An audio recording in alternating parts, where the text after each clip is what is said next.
Imagine you hire a specialist. They've spent years mastering one thing, but when they make a judgment call, someone who's never worked in that field can override them. Not because they're wrong, but because the overrider thinks there's a better interpretation. That's what just happened to the entire federal government. Congress can't write laws that cover every situation. Keep the air clean is a value judgment.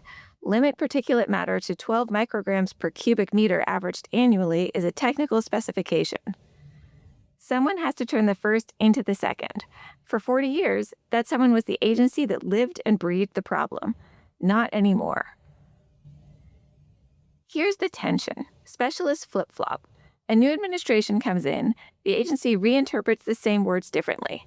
That's genuinely destabilizing. But give the same question to 12 different courts, and you can get 12 different answers.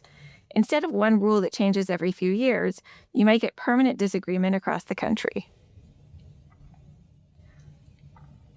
The argument against letting agencies interpret law with democratic accountability.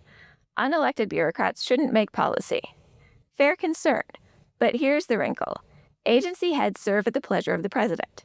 Judges serve for life. If the question is who answers to voters, the answer might not be what you would expect. This isn't a story about one fishing company or one doctrine with a funny name. It's about who gets to decide what laws mean when the words run out. The answer used to be the people closest to the problem, checked by courts for reasonableness. Now it's judges. Full stop. Whether that's better depends on what you're worried about. The full episode discusses the Loper-Bright case itself, what courts have done since, and why critics think the cure might be worse than the disease. Link in the description.